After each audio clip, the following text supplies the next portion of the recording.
Welcome to the Fantasy Source Football Podcast. My name is David A. Arnott, sitting here with Matt Lutovsky, and we are looking ahead to Week 4.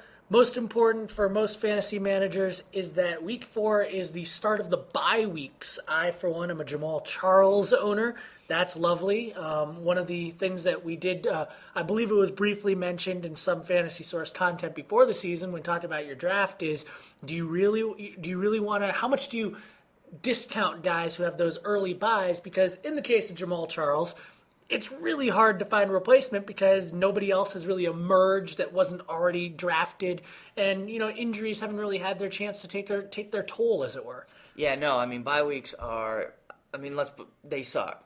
Like everyone hates bye weeks, and I've spent more time trying to think of a way to like somehow offset bye weeks. Like, oh, what if you could take an average of what your player produces, and you can either take that or play in the another rules player. of your league, right? And it's one of those. I've spent way too much time trying to think of a way around bye weeks, but it's just reality. They're there. And yeah, there isn't much you can do with the early bye weeks. The worst is early bye weeks for defenses and kickers and tight ends. A lot of people don't carry an extra tight end, and you have to give up on some of those sleepers that you like, or you have to make a tough decision about a slow starter like Dwayne Bowe, Michael Crabtree. You might have to cut those guys this week to pick up a player, right. And it's tough. I mean, at a certain point, you have to decide: am I going to? For instance, if I had a Mason Crosby type, and let's say Mason Crosby had a fourth round week 4 bye, do I cut him? Right. Or do I carry 2 kickers for a week and potentially cut somebody else I was hoping to just sit on? Maybe a handcuff, maybe somebody else I was hoping would just get more reps as the season goes on. Yeah, no, there isn't much you can do, and certainly for you hope that you have a good backup. You drafted good backups for your running back, quarterback, wide receiver, and whatnot. But sometimes you drafted Matthew Stafford as your backup quarterback, or Kevin Cobb, and now you're sitting here, you had Tony Romo, you had Brett Favre, and you're like, crap, I need to pick up a quarterback. So obviously the first thing you do, who's playing the Rams, who's playing Houston, and you go that route, which is fine.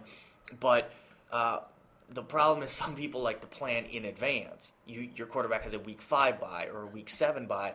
At what point do you pick up your insurance policy? Right.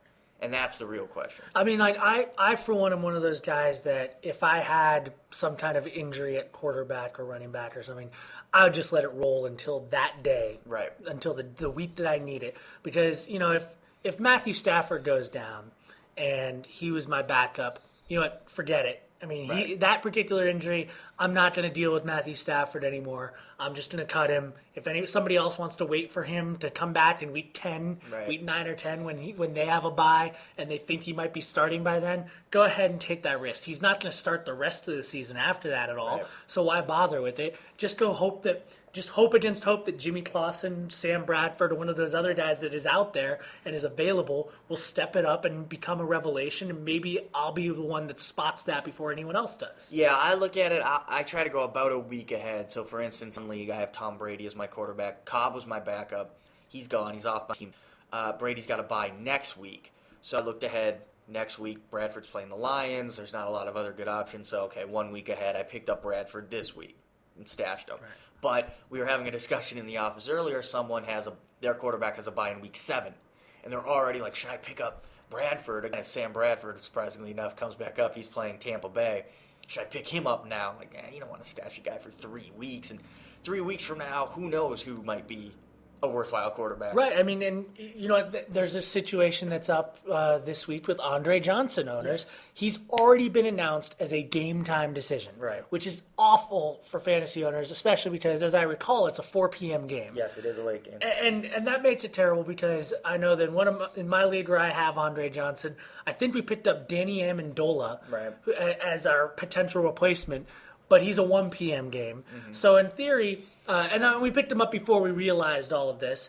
I've got a co-owner. And so one of the things that we've been looking at is, okay, now we have to make the decision between, do we start Danny Amendola at 1? Do we try to find information on Johnson before then? Because obviously if Johnson's playing. Right, obviously if Johnson's going to play, we want him to play. Right. Or do we just wait until 4, and then our only other option is starting Legidu Nene instead, and that hasn't been especially good. Amendola's been better than Nene over the first few weeks of the season. Yeah. So in the end, like, I want what it comes back to as far as the bye weeks is I want that flexibility to be able to pick up injury guys, and so stashing a guy for several weeks in advance doesn't really seem to make sense to me. So I'd rather just wait and take my pick of the poo-poo platter in week 8 or whatever it is when I'm going to need that quarterback. Yeah, no, I agree with that, and specifically getting back to this week with the guy like Johnson, we talked about this last week too because Matthews was a late game.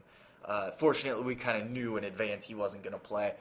But, yeah, there's not much you can do, and I'm in the same boat. I own Johnson, and I have it between do I start Crabtree at 1, who we know has done nothing. That's painful. New offense, not a great matchup. New offensive coordinator. Right, yeah, exactly.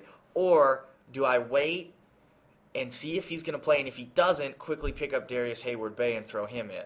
You would drop Crabtree? I wouldn't drop Crabtree. I'd have someone else. I think I have a spare defense I could drop. And so that's what I'm going to do. I'm going to wait it out, and I'm going to see, and I'm going to grab Hayward-Bay if I have to because, he's playing Houston, worst pass defense in the league. Ideally, I'd like to grab Lewis Murphy. He might be available in some leagues, but he probably isn't in most. But that's the route I'm going, and it's not a great route. It's not something you want to do ever, but sometimes you have to, and I think it's better than, like you say, it's better than having these. You do have no roster flexibility, so you're stuck. I like the way you explained that because one of the things that I'm very fond of is process. Right. And like actually having that process can do you a world of good because it'll give you a little bit of clarity as far as what you're going to do. Okay, I have my plan in place. I have my backups in place. My backup plans in place. And you know what? That may be the first key that just kicks you off, that all you need is, now that I've decided how I'm going to deal with it, I know that all my choices are terrible. Right. I'm just going to roll with what I got. Right. The problem, though, comes if someone picks up Hayward-Bay between now and Sunday. And then, I don't know, I think Legidu Nene's on someone's team, so it might get real dicey because the primetime games don't feature a lot of guys who you want. I'd like to point out that you just said that you would be in dire straits if somebody else picked up Darius Hayward-Bay before you did. It's sad. It's sad what it comes to, but I don't know. Maybe Brandon Tate. Okay. There you go. Hey, Brandon Tate's the answer. Brandon Tate Monday night. Matt, thanks for joining us on the podcast. Yep.